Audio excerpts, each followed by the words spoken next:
नमस्कार मित्रांनो, माझं नाव डॉक्टर चंद्रमणी आणि आपण आज त्राटक याबद्दल बोलणार आहोत. त्राटक म्हणजे काय? तर एका बिंदूवरती किंवा वस्तूवरती फार वेळेपर्यंत पापण्यांची उघडझाप न करता लक्ष केंद्रित करणे या प्रक्रियेलाच त्राटक असे म्हणतात. आयुर्वेदानुसार षटकर्मातील महत्त्वाची क्रिया म्हणून त्राटकला ओळखले जाते. तसेच योगामधील हठयोग यामध्ये सुद्धा त्राटक हा एक महत्त्वाचा योगाभ्यास समजला जातो. त्राटक, त्राटका, त्राटकम ही याची पर्यायी नावं आहेत. त्राटकाची प्रकार. त्राटकाचे मुख्यतः 4 प्रकार पडतात. 1. बाह्य त्राटक, 2. मध्य त्राटक, 3. अंतः त्राटक आणि 4. अधो त्राटक. बाह्य त्राटक.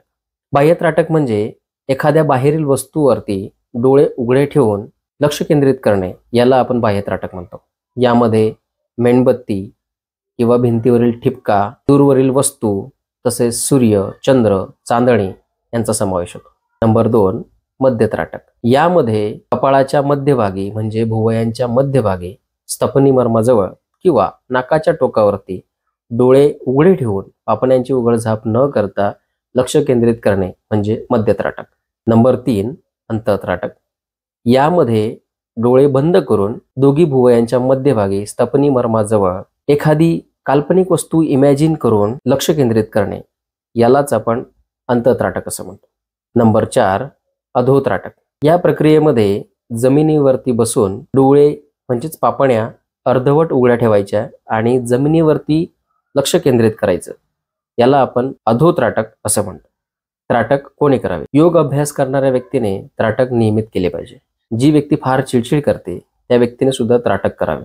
जी व्यक्ती मेंटली अनस्टेबल आहे अशी व्यक्ती सुद्धा त्राटक क्रिया करू शकते. त्राटक कोणी करू नये याला अपवाद असणाऱ्या व्यक्ती म्हणजे डोळ्यांची सर्जरी शस्त्रक्रिया नुकतीच झालेली आहे अशा व्यक्तीने सुद्धा त्राटक करू नये. यामध्ये ग्लॉकोमा, कॅटरॅक्ट अशा सर्जरी झालेल्या व्यक्तींनी त्राटक ही क्रिया करू नये. तसेच ज्यांना मायग्रेन आहे किंवा सिव्हिअर हेडेक आहे अशा व्यक्तींनी सुद्धा त्राटक ही क्रिया करू नये. तसेच वारंवार चक्कर येणे, एपिलेप्सी अशा रुग्णांनी सुद्धा त्राटक ही चिकित्सा करू नये. त्याचप्रमाणे मायोपिया म्हणजे ज्या व्यक्तींना जवळचा चष्मा लागलेला आहे अशा व्यक्तीने सुद्धा त्राटक क्रिया करताना काळजी घ्यायची आहे. या क्रियेमध्ये डोकं दुखत असेल तर आपण त्राटक क्रिया लागलीच थांबवावी. त्राटक कोणत्या जागी करावे? बेसिकली त्राटक एक शांत, स्वच्छ आणि जिथे फार वारा येत नाहीये अशा जागेची निवड आपण त्राटकसाठी करायची. बाह्य त्राटक प्रकारामध्ये जर सूर्याकडे बघून त्राटक करणार असाल तर गच्चीची निवड करायची आहे. ज्या ठिकाणी क्षितिजावरती सूर्य हा प्रातःसमयी सौम्य असतो अशा वेळेसच आपल्याला त्राटक क्रिया करायची आहे. तसेच रात्रीच्या त्राटकामध्ये चंद्र किंवा चांदणे यांच्याकडे बघून त्राटक क्रिया करायची असेल तर तशी गच्चीवरती बसण्याची व्यवस्था करायची आहे.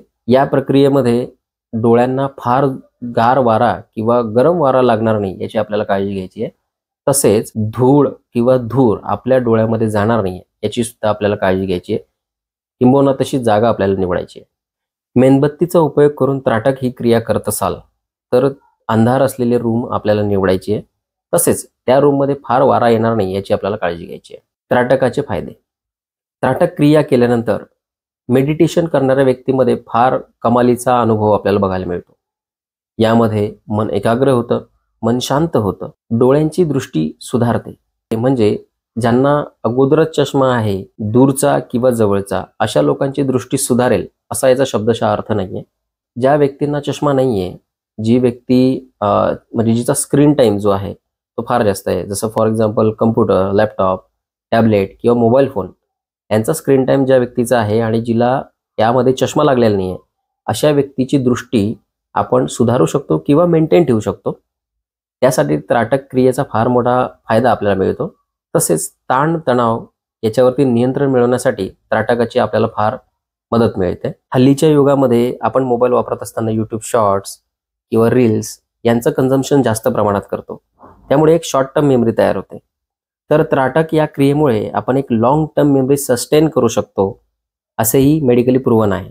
त्यामुळे त्राटक क्रिया खूप जास्त वेळ मोबाईल बघणाऱ्या लोकांनी सुद्धा करायला हवी. तसेच इनसोमनिया म्हणजे अनिद्रा, ज्या लोकांना रात्री झोप लागत नाही अशा लोकांनी त्राटक ही क्रिया रात्रीच्या समयी केली पाहिजे. त्राटक कसे करावे? सुखासन वज्रासन किंवा पद्मासन यापैकी एका आसनाची निवड करून आपण त्राटक क्रिया करायची आहे. मेणबत्तीचा उपयोग करून आपण जर त्राटक क्रिया करत असाल तर एक सुखकारक आसन निवडून समोर ठेवलेल्या मेणबत्तीवरती आपल्याला लक्ष केंद्रित करायचंय. ही मेणबत्ती आपल्याला डोळ्याच्या एक साधारण 3 ते 3.5 फूट अंतरावरती ठेवायची आहे किंवा त्याही पेक्षा दूर असेल तर बेटर. तसेच भिंतीवरती काळा ठिपका काढून एक साधारण 4 ते 5 फूट अंतरावरती उभं राहून त्या ठिपक्याकडे आपल्याला लक्ष केंद्रित करायचंय.